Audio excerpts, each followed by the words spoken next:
우리는 지난 시간 어떤 자세로 기도해야 될지에 대해서 살펴보았습니다. 주님께서 우리에게 기도의 내용, 기도의 자세를 가르쳐 주셨는데요.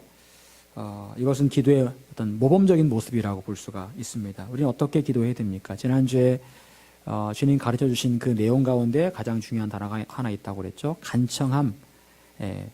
간청함이라는 말은 무슨 말입니까? 뻔뻔함, 부끄러움을 무릅쓰고 요청한다라는 말입니다. 사람인지라 우리는 부끄러운 일을 하지 못합니다. 뻔뻔한 걸 잘 못해요. 그런데 주님께서는 하나님께 응답받기 위해서는 하나님 앞에 때로 뻔뻔하게 부끄러움을 참아내고 기도해야 된다. 그렇게 말씀하고 있습니다. 정말 주님을 성가시게 귀찮게 할 정도로 그렇게 기도해야 하나님의 응답이 있다라고 말씀하고 있습니다. 부끄러움과 뻔뻔함을 무릅쓴다라는 말은 무슨 말입니까? 간절하다는 말이에요. 그만큼 내가 간절하기 때문에 뻔뻔하고 부끄러움을 무릅쓰고 기도하는 거죠. 그렇게 할 때 하나님께서 우리 가운데 응답해 주실 겁니다. 사랑하는 여러분, 하나님께 기도할 때 간절함으로 뻔뻔함과 부끄러움을 무릅쓰고 기도하시길 바랍니다. 그래서 하나님께로부터 100% 응답받는 기도의 삶을 살아가시는 저와 여러분 모두가 될 수 있기를 간절히 축원합니다. 여러분, 우리나라는 지금 굉장히 큰 혼란과 어려움 가운데 빠져 있습니다. 굳이 말하지 않아도 몇 주간 사람들의 입에 오르내리는 그런 이야기들을 들을 때마다 마음이 참 답답합니다. 이 혼란의 시대 가운데 우리가 할 수 있는 일이 뭘까요? 우리가 할 수 있는 일은 하나밖에 없습니다. 뭘까요?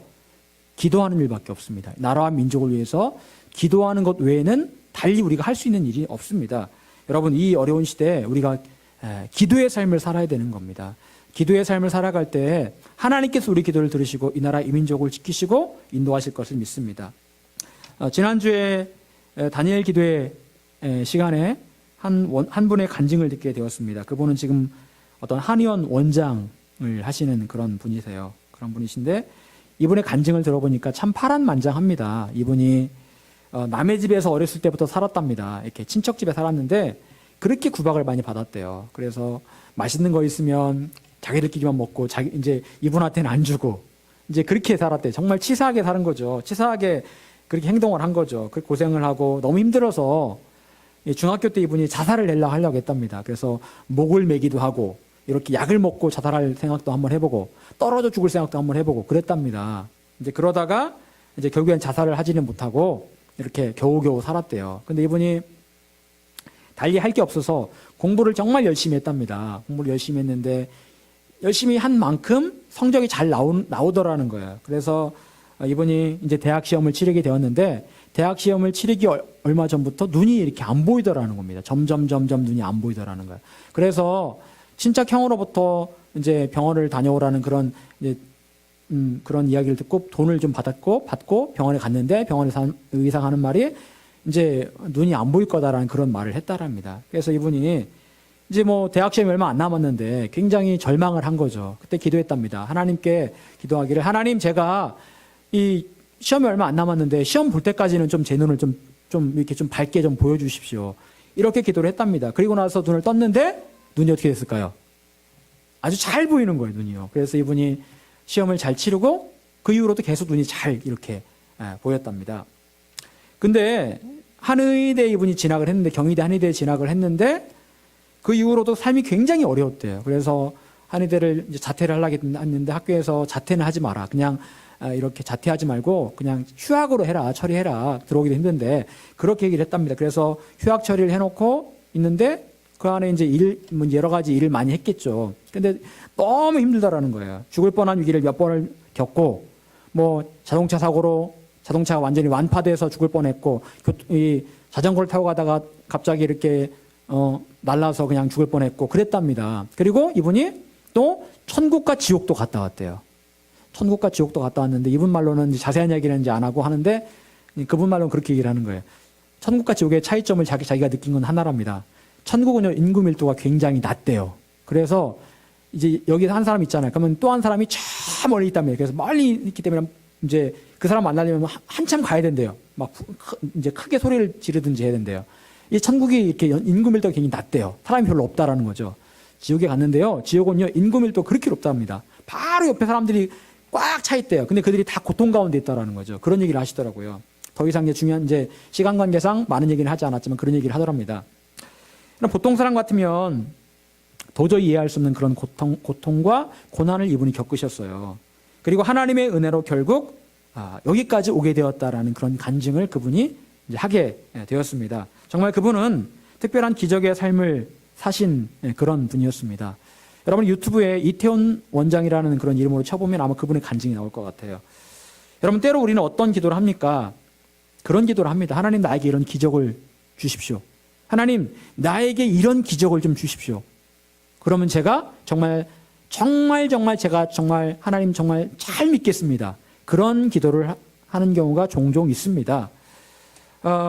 저는 저희 소천하신 저희 어머니의 질병 낫기를 위해서 기도했습니다. 그 암이 낫기를 위해서 정말 뜨겁게 열심히 기도를 했어요. 그리고 어머니가 어떤 얘기를 하셨냐면 어떤 분이 암에 걸려서 어떤 어머니 다니시던 기도원에 오셨는데 그분의 얘기를 빌리자면 그분의 어머니가 이렇게 기도원에서 기도하다가 암에 걸렸는데 원래 암에 걸린 상태에서 기도원에 왔는데 병원에서 가망이 없다고 했는데 기도하다가 환상을 봤대요. 환상을 봤는데 십자가 자기에게 쫙 오는 환상을 봤답니다. 그리고 나서 이분이 자기 안에 있던 그 암이 완전히 사라지는 그런 기적을 경험하게 되었대요. 그래서 그런 얘기를 이 어머니가 듣고 나서 큰 도전과 힘이 되었습니다. 그래서 그걸 붙들고 기도를 한 거죠. 하나님 저에게도 그런 기적을 주십시오. 그리고 저도 그렇게 기도를 했습니다.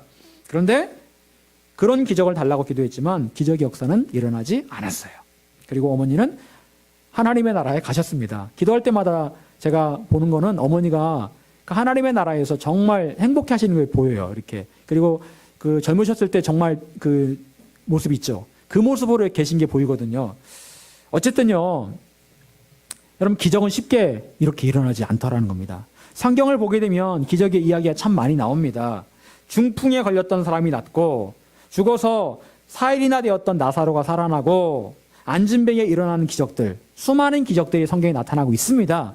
그리고 그런 기적의 기사들을 우리가 읽을 때마다 어떤 기도를 합니까? 하나님 나에게도 이런 기적을, 하나님 저도 이런 기적을 보게 해주세요. 저에게도 이런 기적을 보게 해주세요. 하지만 현실은 어떻습니까? 정말 내가 기도하고 간구하는 대로 그런 기적들이 쉽게 일어납니까? 일어나지 않죠. 정말 쉽게 일어나지 않아요. 하나님 이것만 들어주시면 좋겠는데 그런 기적이 일어나지 않더라는 거예요. 여러분,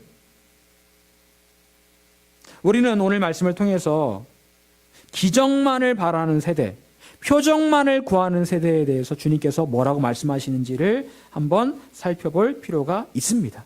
우리 29절 말씀, 오늘 본문 29절 말씀 같이 한번 읽어보겠습니다. 자, 시작.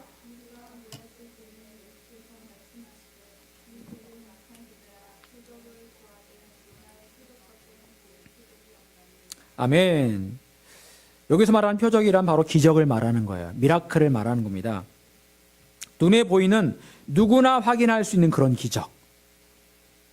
그런 기적이 바로 표적인데 주님께서는 이 세대가 악하다라고 말씀하세요. 악하다.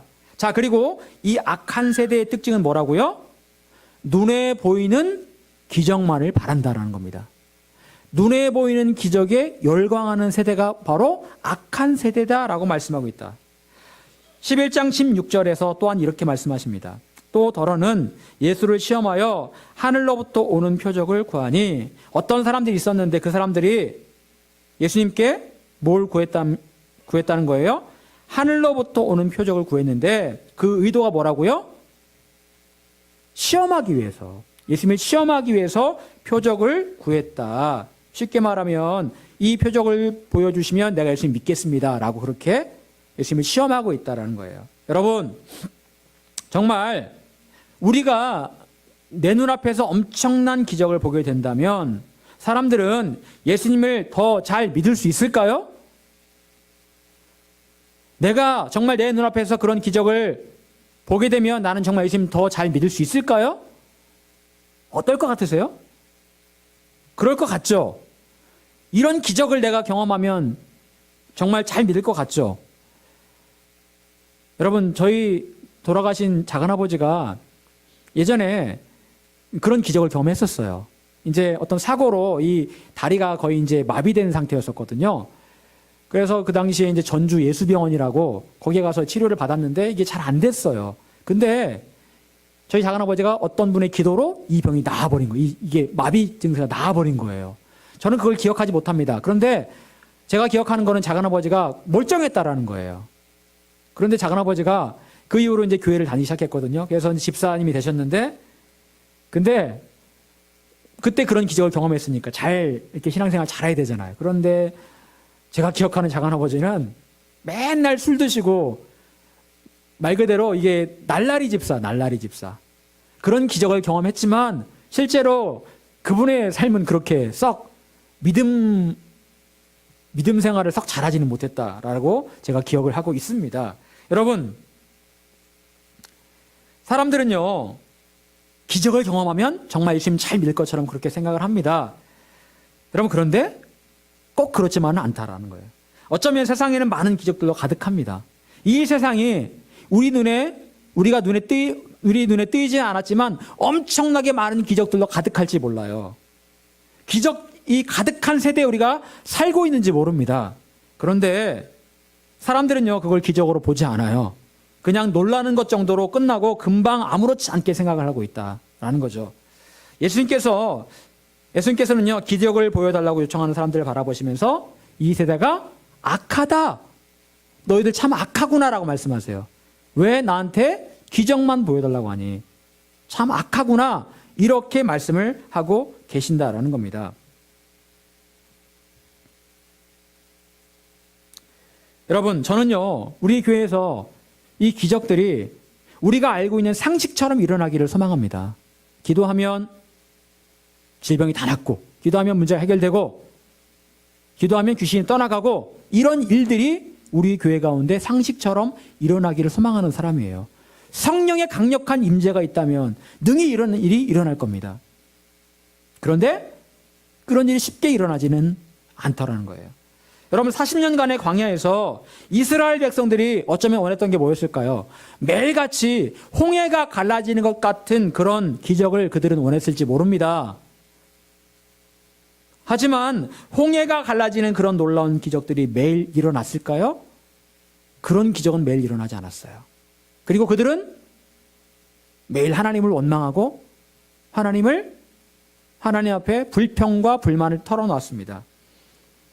여러분, 하나님의 뜻은 뭘까요? 하나님의 뜻은요, 우리가 그저 하루 평범해 보이지만 일상적인 수고로움을 견뎌내며 광야의 삶을 살아내는 거예요. 여러분, 우리가 생각할 때는 광야에서의 그 40년이 별 기적이 없는 것 같죠. 사실은 그런데 그 삶은 기적이 가득한 삶이었어요. 어떤 기적이 가득했을까요? 매일같이 메추라기와 만나가 내리는 그런 기적의 삶. 그리고 매일같이 구름 기둥과 불 기둥이 그들을 인도하는 그런 기적들이 가득했던 삶이었어요. 그런데 어느 순간 그들이 그것들을 더 이상 기적으로 보지 않고 있더라는 겁니다. 여러분, 그렇다면 주님께서 우리에게 원하시는 삶은 기적을 따라가는, 기적만을 바라는 삶이 아니라면 도대체 어떤 삶을 우리에게 원하고 계시는 걸까? 도대체 우리가 어떤 삶을 살아갈 때 하나님 보시기에 합당한 삶을 살아가는 걸까? 여러분, 주님께서는요, 악한 세대의 특징은 기적만을 구하는 세대다라고 분명히 말씀하고 있습니다. 그리고 이 악한 세대에 가장 적당한 표적이 있다. 그 표적은 뭐라고 말씀하십니까? 그것은 바로 요나의 표적이다. 요나의 표적이다라고 말씀하세요. 30절에 보니까 요나가 니느웨 사람들에게 무엇이 되었다? 표적이 되었다. 기적이 되었다. 무슨 말씀일까요? 여러분, 요나가 니느웨 사람들에게 표적이 되었다? 기적이 되었다? 여러분, 요나가 니느웨에 가서 무슨 일을 했습니까? 무슨 일을 했어요? 하늘에서 불을 떨어지게 하고 뭐 이렇게 했을까요? 그런 기적을 단 하나도 보여주지 않았습니다. 요나가 한 일은 뭐였을까요? 단지 앞으로 얼마 지나지 않으면 하나님께서 이 땅을 심판할 거다. 여기 멸망할 거다. 그 말밖에 안 했어요. 그리고 그 말을요, 굉장히 강조해서 말한 것도 아니고, 요나는 니느웨가 망하기를 바랬던 사람이기 때문에 강조해서 말하지도 않고 그냥 아마 굉장히 대충 말했을 겁니다. 하나님께서 이 땅을 심판할 거야. 이 말을 그냥 전했을 뿐이에요. 그런데 예수님께서는 그게 기적이다라고 말씀하세요. 기적이다. 요나가 니느웨에 보여준 기적이다라고 말씀하세요. 여러분, 기적은 뭘까요? 기적은 뭘까요? 여기서 말하는 그 예수님께서 말씀하시는 요나의 기적, 표적은 뭘 말하는 거예요? 그건 바로 하나님의 말씀이에요. 말씀. 하나님의 말씀만을 전했을 뿐이거든요. 그런데 예수님께서는 우리가 눈에 보이는 엄청난 뭐 그런 기적을 말씀하신 게 아니고 요나가 전한 그 하나님의 메시지, 말씀이 바로 기적이다. 이렇게 말씀하세요. 여러분, 은사주의를 강조하는 교회들이 있습니다. 은사주의를 강조하는 교회들의 문제가 뭘까요? 은사주의를 표방하는 교회는요, 어떤 눈에 보이는 은사나 기적에 열광합니다. 여러분, 대표적인 은사주의 교회가 성경에 어떤 교회일까요? 고린도 교회.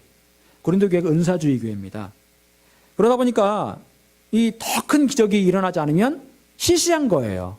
방언 정도는요, 아무것도 아니에요. 뭐 엄청난 뭐 환상이 보인다든지 엄청난 예언의 메시지가 임한다든지 그 정도는 돼야지 좀 이렇게 놀래지 방언 이런 거는 아무것도 아니야. 더 큰 은사를 더 기대하고요. 그러다 보니까 작은 은사에는요, 실망하고 대수롭지 않게 생각합니다. 이게 문제예요. 또 한 문제가 뭔지 아십니까?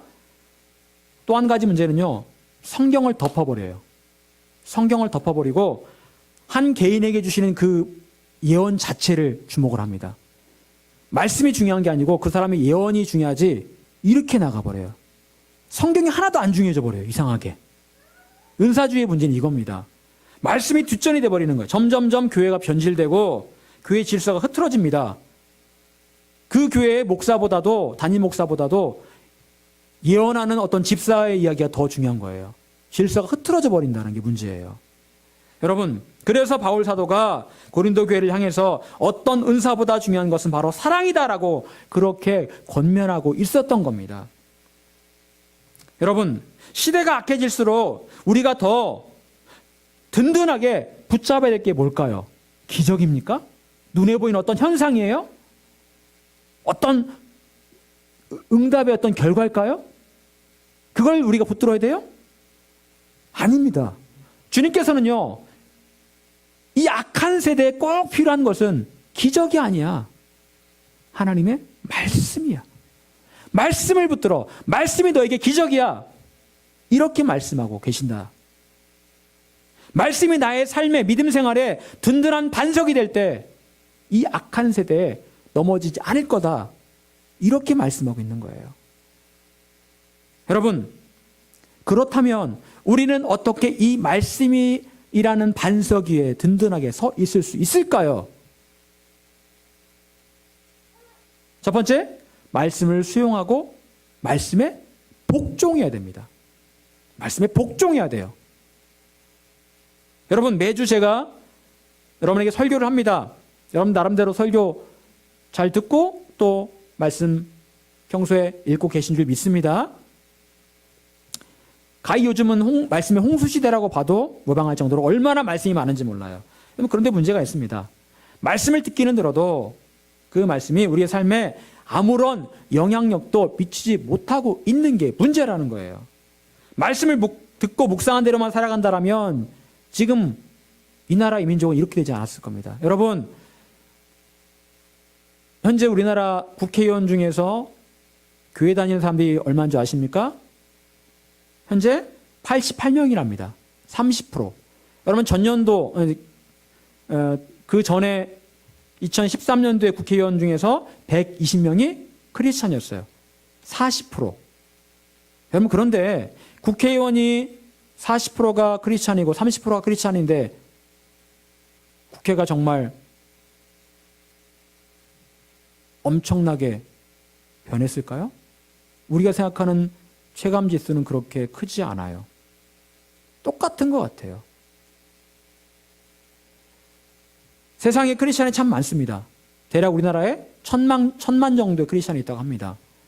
그런데 세상에서는 빛이 점점 사라져가고 세상에서는 점점 짠맛을 이루어져 가고 있다는 거예요.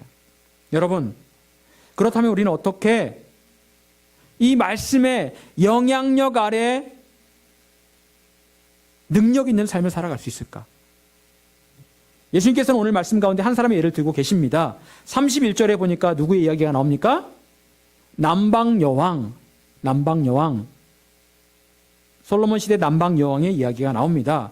솔로몬 시대 남방 지역의 여왕이 솔로몬의 지혜가 엄청나다라는 말을 듣습니다. 그래서 지금이야 가깝지만 옛날에는 참 힘들었겠죠. 사막길을 와야 되니까 얼마나 힘들었겠습니까? 사막길을 먼 길을 마다하지 않고 솔로몬을 찾아옵니다. 왜요?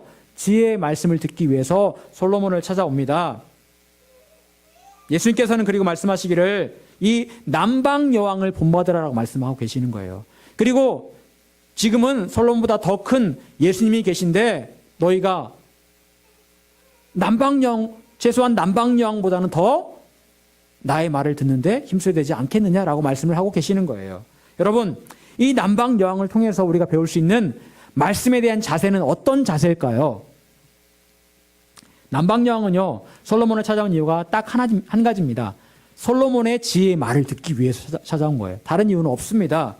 여기서 말한 듣는다, 이 말은요, 청각적으로 내가 듣는다라는 것뿐만 아니라 정신적으로 이해하고 수용한다라는 말이고요. 나아가서 내가 들은 그 말에 복종한다라는 그런 말까지 포함되어 있는 거예요. 귀로 듣고 머리로 이해하고 받아들이고 복종한다. 이게 바로 듣는다라는 그런 말이에요. 여러분, 남방여왕이 솔로몬을 찾아온 이유가 뭘까요? 단지 듣기 위해서 귀를 즐겁게 하기 위해서 그게 아니라는 거예요. 남방여왕은요, 솔로몬의 지혜의 말을 듣고 받아들이고 그 지혜의 말대로 살 각오를 하고 그 먼 길을 찾아온 거예요. 그리고 예수님께서는 우리도 바로 이 솔로몬 시대 남방여왕에게서 이걸 배우라라고 말씀하고 계시는 겁니다. 여러분, 요한복음 10장 27절에서 주님께서 말씀하십니다. 내 양은 내 음성을 들으며 나는 그들을 알며 그들은 나를 따르느니라. 주님께 말씀하세요. 너희가 내 양이라면 뭘 듣는다고요? 그렇죠. 내 음성을 듣는다. 자, 그리고 뒤에 보니까 내 음성을 듣고 나는 그들을 알고 그들은 나를 따른다. 여러분, 우리가 주님의 음성을 듣는 주님의 양이라면 어디까지 가야 되는 거예요? 주님을 따르는 데까지 가야 되는 거예요. 즉, 듣는다라는 말은요, 주님을 따르고 주님께 복종한다는 말까지 포함되어 있는 겁니다. 여러분이 정말 주님의 양인지 아닌지는 어떻게 알 수 있을까요? 말씀을 들었는데 그 말씀에 내가 말씀에 복종하고 있어요. 그러면 여러분 주님의 양입니다. 그런데 말씀을 듣기는 들어요. 그런데 한 귀로 흘려버립니다. 그러면 여러분은 주님의 양이 아니라는 거예요. 주님의 양이라면, 예수님의 양이라면 내가 들은 말씀을 내가 따르기 위해서 나의 삶의 모든 에너지를 다 거기에 쏟을 수 있는 그런 각오가 되어 있어야 되는 거예요. 그대로 살기 위해서 몸부림치는 그런 삶의 흔적들이 보여야 된다는 겁니다. 여러분, 아까도 말씀드렸지만 지금 말씀의 홍수 시대입니다. 얼마나 말씀이 많은지 몰라요. TV를 틀고 라디오를 틀면 얼마나 말씀이 많이 흘러나오는지 모릅니다. 근데 정작 그 말씀을 듣는 사람들은 귀로만 그 말씀을 듣고 있다. 단지 말씀은 나의 귀를 즐겁게 하고 그 순간 은혜 받았습니다 라는 그런 말 한마디 할 정도의 그 정도의 영향력 외에는 아무 영향력이 없다. 그게 문제라는 거죠. 여러분들은 성경에 나와 있는 웬만한 말씀들은 다 들어 알고 있을 겁니다. 특히 복음서에 나와 있는 말씀들은 다 이미 대충 다 들어 알고 있을 거예요. 아, 그 말씀? 그 말씀이네? 대충 들어 압니다. 설교를 딱 들으면, 본문의 설교를 들으면, 아, 내가 익히 예전에 들었던 내용이네? 라고 생각할지 모릅니다. 그리고 어느 순간에 나도 모르게 잔소리처럼 그 설교를 듣고 있는지도 모릅니다. 그리고 마음에 잠깐 도전을 받고 거기서 땡! 이런 경우가 얼마나 많은지 몰라요. 여러분, 예수님께서 길가에 뿌려진 씨앗 이야기를 하십니다. 그 씨앗은요, 지나가던 새가 씨앗을 쪼아먹어버린다라고 말씀하세요. 왜 그 씨앗이 새에게 그렇게 쪼아먹힘을 당할 수밖에 없을까? 왜요? 그 씨앗이 딱딱해진 그 길가에 흙 속에 들어갈 틈이 없기 때문에 그래요. 마음이 딱딱해져서 씨앗이 들어갈 틈이 없기 때문에 새가 와서 쪼아 먹어버리는 거예요. 여러분 말씀 들을 때 어떻게 듣고 계십니까? 말씀을 읽을 때, 묵상할 때 어떻게 이 말씀을 읽고 묵상하고 계세요? 정말 말씀을 듣고 묵상하는 것에 있어서 거기에서 그치는 것이 아니라 정말 이 말씀을 내가 수용하기 위해서, 그 말씀에 복종하기 위해서 몸부림치고 계십니까? 어때요, 여러분? 정말 그 말씀대로 살기 위해서 여러분의 삶의 에너지를 거기에 투자하고 있냐는 거예요. 여러분, 하나님의 말씀은 우리의 귀를 즐겁게 하기 위해 들려지는 게 아닙니다. 이 말씀 듣고도 위로받고 격려받고 힘을 얻어, 물론 말씀은 우리를 위로하고 격려하고 힘을 줍니다. 하지만 그것으로 그치는 게 아니라는 거죠. 여러분, 히브리서 4장 12절 말씀, 우리 잘 아는 말씀이죠.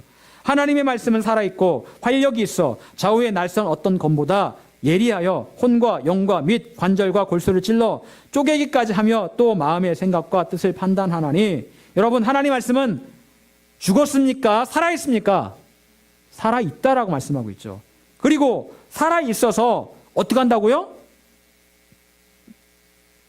마치 표현하자면 좌우의 날선 검처럼, 검과 같은데 이 검이 어떻게 한다고요? 우리의 혼과 영과 관절과 골수를 찌르고 쪼개기까지 하고 우리 마음의 생각과 뜻을 판단한다. 이렇게 말씀하고 있어요. 여러분, 말씀이 어떻게 한다는 거예요? 말하자면 우리의 영혼과 육신을 수술한다는 거예요.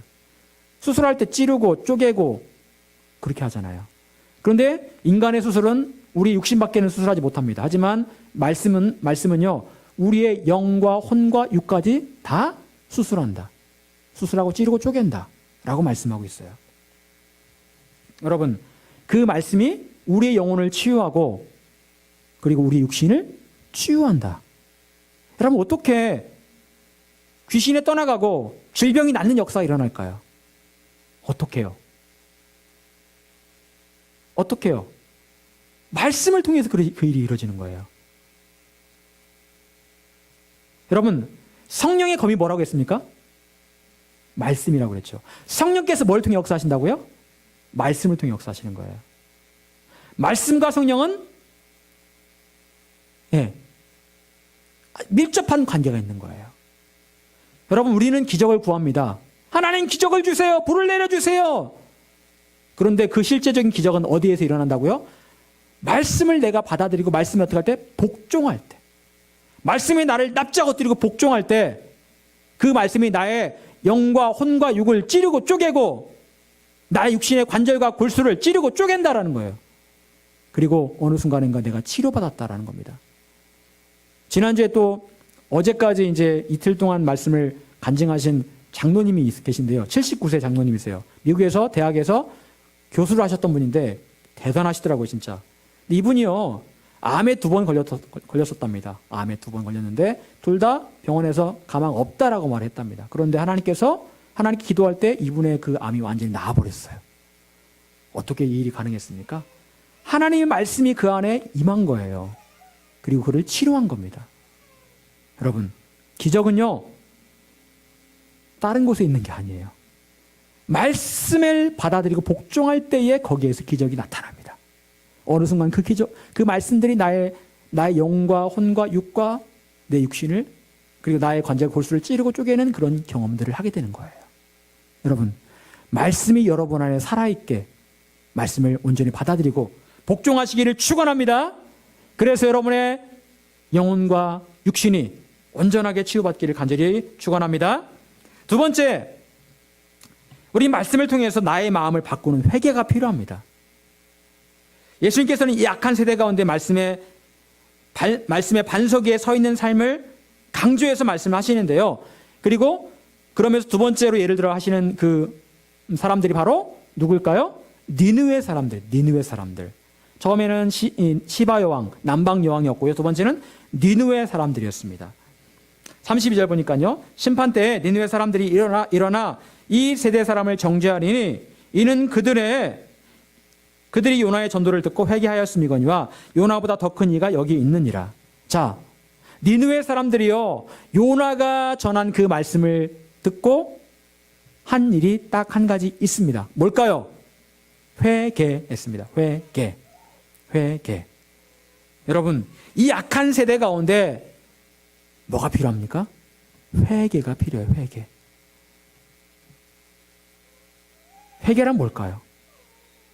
회개하는 건 뭐예요? 여러분, 회개하는 건 뭐예요? 반성하는 거. 여러분, 회개라는 말은요, 마음을 바꾼다라는 말이에요. 마음을 바꾼다. 그럼 제가 사실은 제가 지난주에 제가 결심을 한 게 있습니다. 이제 무조건 하루에 3시간씩 기도하겠다. 사실은 3시간씩 기도는 못했거든요. 그래서 무조건 하루에 3시간씩 기도하겠다라고 마음을 바꿨습니다.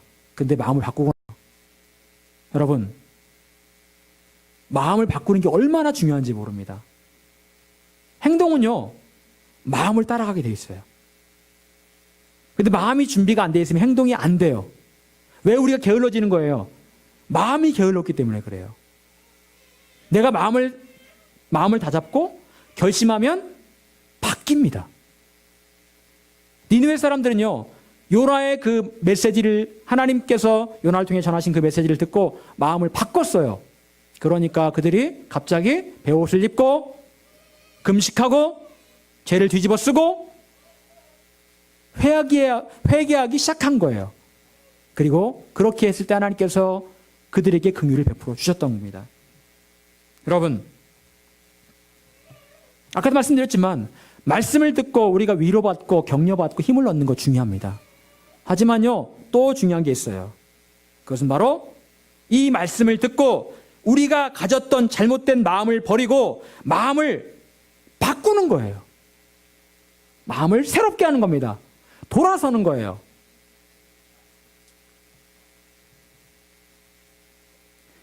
여러분, 어떤 말씀을 들었는데 그 말씀이 나에게 찔림을 주고요, 내 마음을 불편하게 한다면 하나님께서는 그 말씀을 통해서 지금 내 마음을 바꾸기를 원하시는 거예요. 그리고 그때 우리는 그 말씀을 온전히 받아들이고 내 마음을 바꿔야 됩니다. 근데 많은 사람들은요, 찔림을 받고 양심의 가책을 느끼면 거부합니다. 안 들으려고 그래요. 고린도후서 7장 10절은 이렇게 말씀하고 있습니다.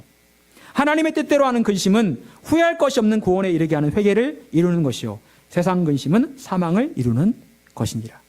근심엔 두 가지가 있습니다. 하나님의 뜻대로 하는 근심이 있어요. 두 번째로 세상 근심이 있습니다. 세상에서는 누구나 다 근심합니다. 돈 문제, 건강 문제, 가정 문제, 직장 문제, 수많은 문제로 걱정합니다. 하지만 그런 걱정은 사망을 이룬다라고 말씀하세요. 하지만 하나님의 뜻대로 하는 근심이 있는데 그 근심은 구원에 이르는 회개를 이루는 근심이다. 하나님께서 말씀을 들을 때 우리 안에 근심하게 하시고 근심하면서 우리가 회개하고 마음을 바꾸게 된다. 그렇게 할 때 그 사람 가운데 구원이 임한다라고 말씀하세요. 여러분, 이런 회개를 이루는 근심은 말씀을 통한 찔림에서 시작되는 거예요. 그렇게 생각한다면, 우리가 말씀을 듣고 받아들일 때마다 마음의 찔림과 근심이 생긴다면 그거는 얼마나 귀한 축복의 시작입니까? 말씀을 들었는데 찔림이 없어요. 그러면 그 말씀이 문제가 있든지, 말씀을 전하는 사람이 문제가 있든지, 말씀을 듣는 사람이 문제가 있는 거예요. 말씀에는 반드시 찔림과 가책이 생겨야 돼요. 근심이 생겨야 돼요. 그렇게 할 때 그 사람의 인생이, 그 사람의 마음이 바뀌고 참된 구원으로 그 사람이 가게 되는 겁니다. 여러분, 예수님께서는 그런 말씀하셨습니다. 회개하라, 천국이 가까이 왔느니라. 세례 요한도 이 말을 했습니다. 회개하라, 천국이 가까이 왔느니라. 긴 말하지 않았어요. 천국을 받아들이기 위한, 천국을 준비하기 위한 가장 중요한 자세는 뭐라고요? 회개하는 거예요. 마음을 바꾸는 거예요. 마음을 바꾸면 행동이 바뀝니다. 행동은 따라오게 돼 있어요. 먼저 마음을 바꾸는 거예요. 여러분, 이 약한 세대 가운데 내가 올바른 길로 가고 있는지 잘 모를 때가 있습니다. 내가 제대로 말하고 있는지, 내가 제대로 행동하고 있는지, 내가 제대로 판단하고 있는지 잘 모를 때가 있어요. 정체성의 혼란에 빠질 때가 있습니다. 그때에 말씀을 듣고, 말씀을 읽고, 말씀을 가까이 한다면 하나님께서 우리 가운데 분명한 방향을 제시해 주실 것입니다. 그리고 그 말씀은 내가 잘못된 길을 가고 있을 때 내 마음에 찔림을 주고 불편함을 줄 겁니다. 그러면 그때 우리는 우리의 잘못된 마음을 바꾸면 되는 거예요. 여러분, 여러분에게 하나님의 말씀은 어떤 존재입니까? 지금 여러분의 삶을 지도하시고 교정하시는 살아계신 하나님의 말씀인가? 아니면 그저 책 속에 갇힌 고리타분한 활자에 불과한 것인가? 예수님께서는요, 오늘 말씀을 통해서 우리가 끝까지 붙들어야 할 것은 기적이나 표적이 아니라고 말씀하세요. 여러분, 마지막 때가 되면은요, 거짓 선지자들이 나타나는데 그들이 어떤 일을 한다고 말씀하고 있습니까? 하늘에서 불을 내릴 거다. 하늘에서 불을 내릴 거다라고 말씀하세요. 실제로 애굽에서 우상을 섬기던 무당들도 어느 정도의 기적은 일으켰습니다. 그리고요, 지금의 무당들도 작두를 막 타기도 하고요, 돼지를 삼지창에 꽂아가지고 세워놓기도 합니다. 그런 기적은 일으켜요. 그런 표적은 일으킵니다. 그걸 보고 사람들은 와, 대단하다 이렇게 말해요. 여러분, 귀신들도 영적인 존재이기 때문에 그런 일을 할 수 있어요. 어느 정도는 할 수 있습니다. 그걸 가지고 판단하자는 게 아니에요. 이걸 가지고 이게 진리다, 진리가 아니다라고 판단할 수 없다라는 거예요. 이 악한 시대에는요, 눈에 보이는 것들에 현혹되지 않아야 됩니다. 눈에 보이는 게 다가 아니에요. 우리가 이 세대에 든든하게 서 있기 위해서 중요한 것은요, 바로 하나님의 말씀이에요. 하나님의 말씀을 듣고 수용하고 그 말씀 앞에 내가 복종할 때 그 말씀을 통해서 진짜 하나님의 기적이 여러분 가운데 임할 것입니다. 그 말씀이 여러분을 치료할 거고요, 여러분의 영혼을 새롭게 할 것입니다. 여러분, 말씀이라는 반석에 든든히 서서 말씀을 듣고 온전히 받아들이고 말씀에 복종하기 위해서 우리는 몸부림쳐야 돼요. 하루하루의 삶이 그런 삶이 돼야 되는 거예요. 그렇게 할 때 이 악한 세대 가운데 우리는 반드시 승리하게 될 것입니다. 눈에 보이는 그 어떤 것에 유혹되거나 넘어지지 않고 하나님의 말씀 위에 굳게 서서 이 악한 세대 가운데 저와 여러분 모두가 승리할 수 있게 되시기를 간절히 축원합니다.